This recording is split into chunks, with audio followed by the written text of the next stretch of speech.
শুভ সকাল সবাইকে। আর আজকে হলো সোমবার, সপ্তাহের শুরু, শ্রাবণ মাসের দ্বিতীয় সোমবার। আমি স্নান করে ঠাকুর পুজো দিচ্ছি। আর এই দেখো ভোলে বাবাকে স্নান করিয়ে দিলাম। তবে আমি এখন ফরিদাবাদ ভাইয়ের বাড়িতে মার ঠাকুর ঘরে ঠাকুর পুজো দিয়েছি। Hello friends, good evening. আর এখন বেরিয়ে আমরা যাচ্ছি ছোটোমণির বাড়িতে। আর এতক্ষণ ক্যামেরার সামনে আসলাম না, সেটার কারণও আমি ছোটোমণির বাড়িতে গিয়ে তোমাদের সাথে শেয়ার করবো। চলো, তো ছোটোমণির বাড়িতে যাচ্ছি উবের অটো করে, আধা ঘন্টার রাস্তা হবে। তো সকাল থেকে মনটা এত খারাপ, ভাবতেই পারিনি যে আজকে ছোটোমণির বাড়িতে যাব। তো অটোতে তো বসে পড়েছি, হঠাৎ মনে পড়লো ছোটোমণির বাড়িতে যাব, একটু মিষ্টি নিয়ে গেলে ভালো হতো। তো ভাবলাম যে রাস্তা থেকে একটু মিষ্টি নিয়ে নেব।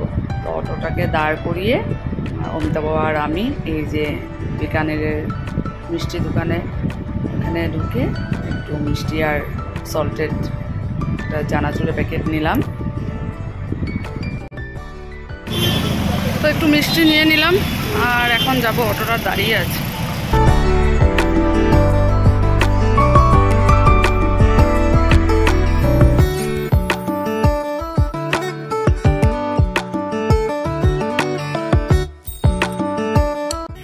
তো আমরা আসলাম আজকে ছোটোমণির বাড়িতে 2 দিন একটু থাকবো বলে।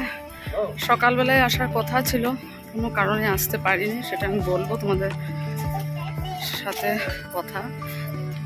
এখন প্রায় রাত 8:30 হয়ে গেল, আমরা এসেছি এখন।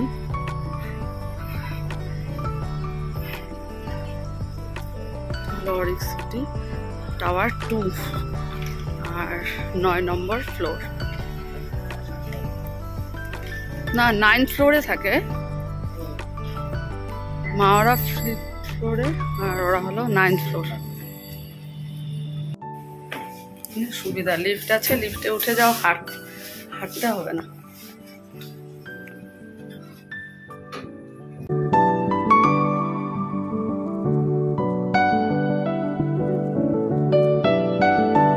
ফাইনালি চলে আসলাম ছোটোমণির বাড়িতে।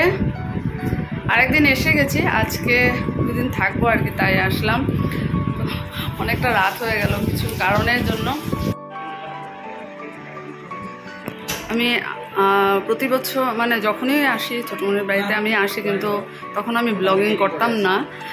তো ইউটিউবে আসা আমার তো মাত্র 1 বছর হয়েছে, তাই আর এগুলো তোমাদের কাছে আগে শেয়ার করতে পারিনি। তো এটা হলো আমার ছোটোমণির ঠাকুর ঘর, দেখো এত সুন্দর। এটা হলো আমার কাকুমণি, আমার ছোট কাকু।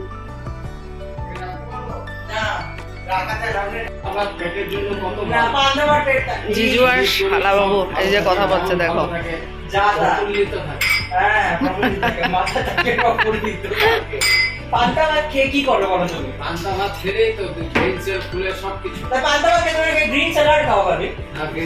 পান্তা ভাতটা নতুন আইটেম এড হয়েছে।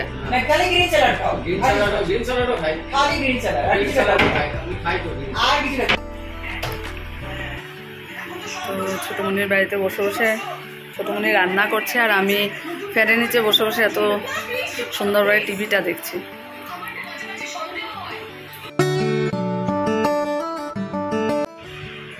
এ দেখো আমার ছোটোমণির, দেখো সবজি কাটার প্রসেস দেখো, কীভাবে দাওটা রেখেছে আর নিচে একটা থালা রেখে দিয়েছে, জাবড়াগুলো সেখানে ফেলবে। এই যে চাল কুমড় কাটছে, মানে আমাদের যে কালকে রান্না করে খাওয়াবে ওটা কাটাকাটিগুলো আজকে করে রাখছে। রাম কত রিক্স, আমি তো দেখে ভাবলাম বাপরে। টমেটো কাটবে।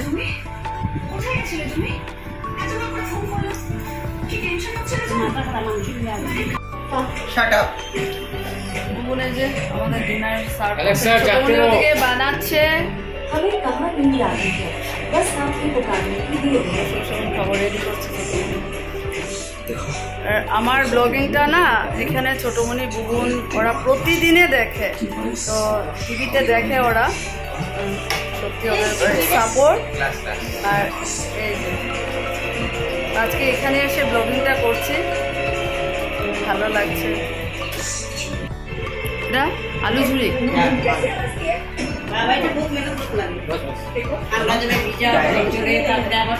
আর এদিকে আলু সিদ্ধ, অনেক কিছু। এখানে কি আছে? ডাল আছে, ধোকার ডালনা। সোমবার তো পুরো নিরামিষ, মঙ্গলবারও নিরামিষ হবে। আমার ভালোই লাগে নিরামিষ। এই দেখো অ্যাপ্রন পরে ছোটমণি।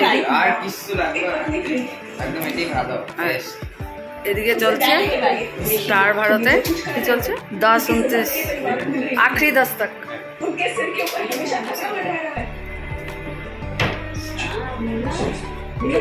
এটা হলো ধোকার ডালনা না? আমি 2 প্যাকেট, এবার 3 প্যাকেট নিয়ে যাবো যাওয়ার সময়।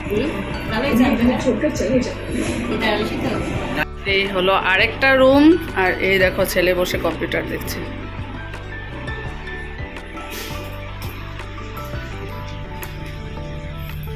এইখান থেকে আমি পুরোটা দেখা। ওয়াও কি দারুণ, দেখো তো।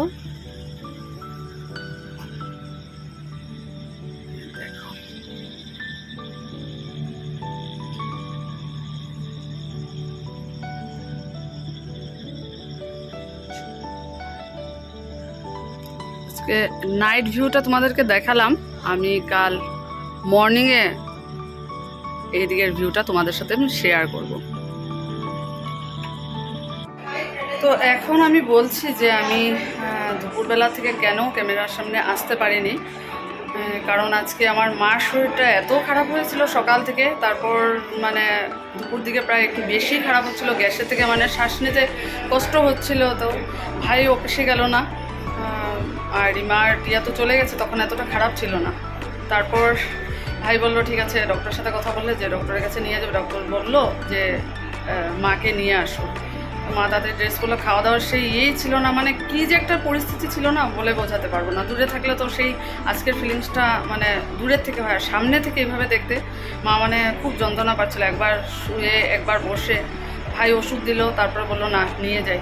তো ডাক্তারের কাছে ভাই নিয়ে গেল, তারপর আমার ছেলেও গেছিলো। তারপর আবার রিমা স্কুল থেকে বাড়ি ফিরে এসে দেখে মাকে নিয়ে ডক্টরের কাছে গেছে। তো রিমাও গেল, আমার হাজব্যান্ডও গেল, অমিতাভও গেল।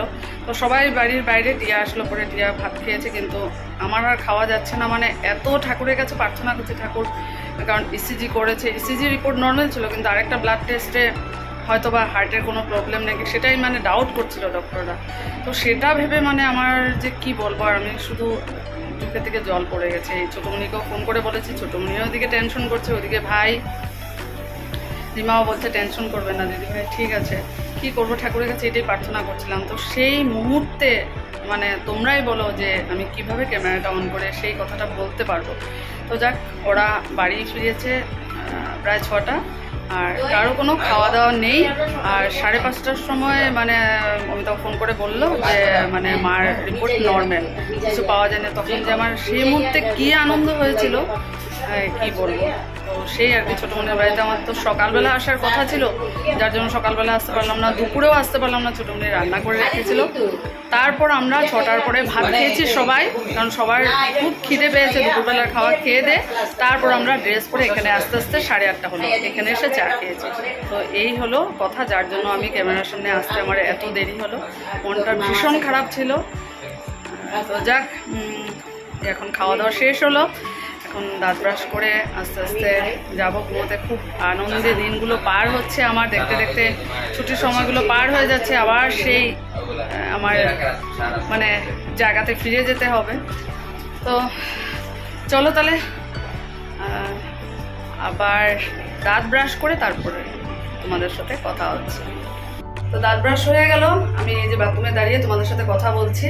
আর আমি নিজেই ভাবছি যে আমার মুখের হাসিটা সত্যি, এখন নিজেই ভাবছি যে সেটাই, যে দুপুরবেলা যে আমার কি অবস্থা ছিল, এত টেনশন হচ্ছিল, ঠাকুরকে এটাই প্রার্থনা করছিলাম যাক মার রিপোর্টটা নর্মাল হয়েছে। কারণ সবার একটা টেনশন, ভাই, রিমা, তারপর অমিতাভ, আমাদের সবার, যে আর ওরা তো সাথে ছিল, আর আমি তো বাড়িতে বসে টেনশন করছিলাম। তো টিয়া বলছিল ঠাম্মি কোথায় গেছে।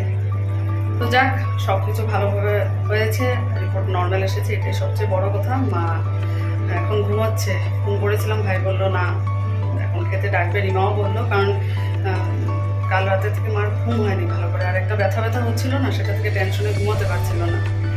এখন রিল্যাক্স হয়ে ঘুমাবে। তো এই আর কি, আজকে ছোটমনির বাড়িতেই আমি গুড নাইট করবো। আর দেখো ছোটমনির বাথরুমটা খুব সুন্দর, ফ্যান লাগানো, সত্যি এত দারুণ। তো চলো, অবশ্যই জানিও তোমাদের ব্লগগুলোকে মানে কেমন লাগছে। তো আজকের ব্লগটা এখানে শেষ করে দিচ্ছি। আগামীকাল নতুন একটা ভিডিওতে দেখা হচ্ছে তোমাদের সাথে। তোমরা সবাই খুব ভালো থেকো, সুস্থ থেকো। Good night.